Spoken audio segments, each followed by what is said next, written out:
30મી ડિસેમ્બરે રાતે ઇસરોએ સ્પેડએક્સ નામના 2 ઉપગ્રહોને લોન્ચ કર્યા. PSLV C60 નામનું એ મિશન હતું. PSLV એટલે પોલાર સેટેલાઇટ લોન્ચ વ્હીકલ, જે ભારતનું સૌથી સફળ રોકેટ છે. એ રોકેટ અત્યાર સુધી અનેક વાર ઉપગ્રહો લોન્ચ કરી ચૂક્યું છે. ઉપગ્રહો લોન્ચ થાય એની આપણને ખાસ નવાઈ નથી, કારણ કે ઇસરો માટે હવે રૂટીન પ્રક્રિયા છે. દર 2-3 મહિને ઉપગ્રહો તો લોન્ચ થતા જ હોય.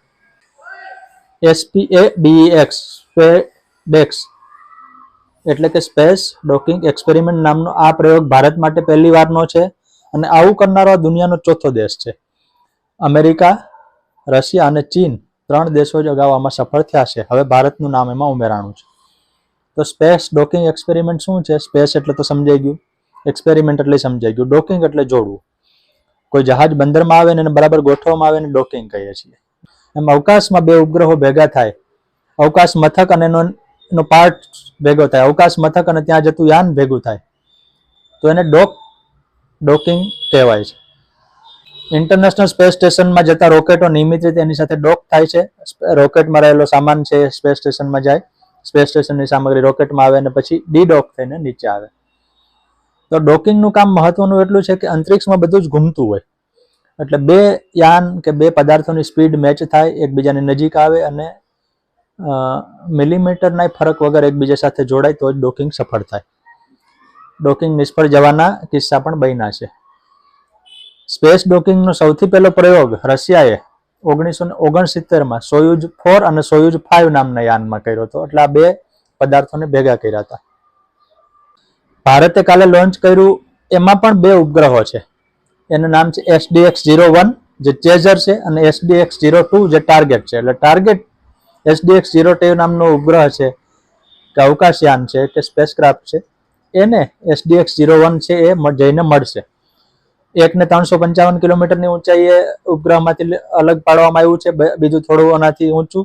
બંને ભેગા થઈને 470 કિલોમીટરની ભ્રમણ કક્ષાએ, જે લો અર્થ ઓર્બિટમાં આવે, ત્યાં ભેગા થશે અને પછી ઘૂમશે. એ સ્થિતિ કેવી હોય આ બોર્ડમાં હું દેખાડવાનો પ્રયાસ કરું છું. કે પહેલા એવું છે કે આ ઇસરોનું PSLV રોકેટ છે જે લોન્ચ થયું, અને એમાંથી એક અને બંને નોખા પડ્યા અને પોતપોતાની રીતે ઘૂમે. પછી બંને કાળક્રમે સમય જતા ભેગા થાય અને આ રીતે એક બની જાય. જો વચ્ચે જે ભાગ દેખાય છે ડોકિંગ, જાણે રેલવેના 2 ડબ્બા જોડ્યા હોય.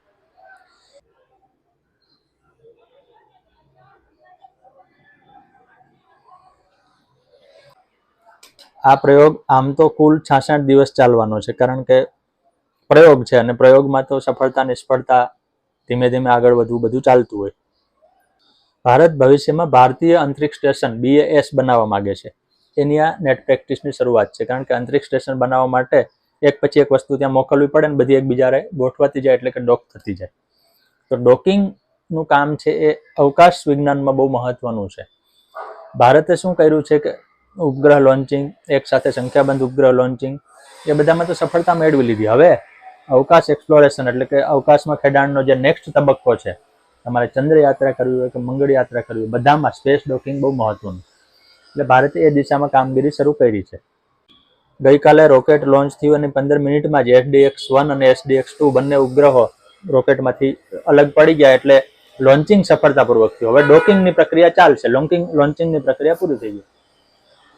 આ બંને ઉપગ્રહો છે 220 કિલોના નાના છે, એટલે એને બહુ વજન ન કહેવાય, પણ કહ્યું એમ એ પ્રયોગ માટે છે.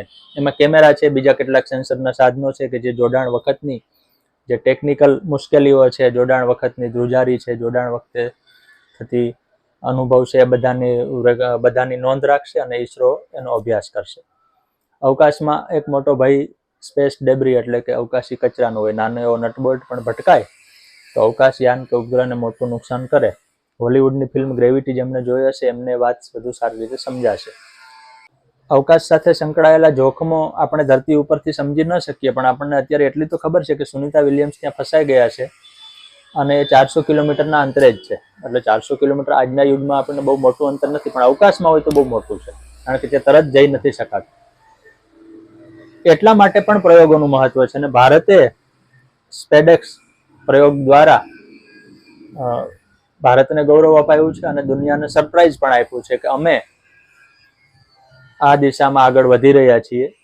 એક બહુ જાણીતું જૂનું કાર્ટૂન છે, જે વર્ષો પહેલા ન્યુયોર્ક ટાઈમ્સમાં છપાયેલું હતું કે સ્પેસ ક્લબ છે એના બધા દેશો છે, એની બહાર એક ગોવાળ જેવો માણસ હાથમાં ગાય બળદ લઈને ટકોરા મારે છે અને ભારત છે એવું કહેવા માંગતા હતા પશ્ચિમના કાર્ટૂનિસ્ટો અને અખબારના સંચાલકો કે અવકાશી ક્લબ છે એમાં ભારત તો એકદમ ગમાર છે.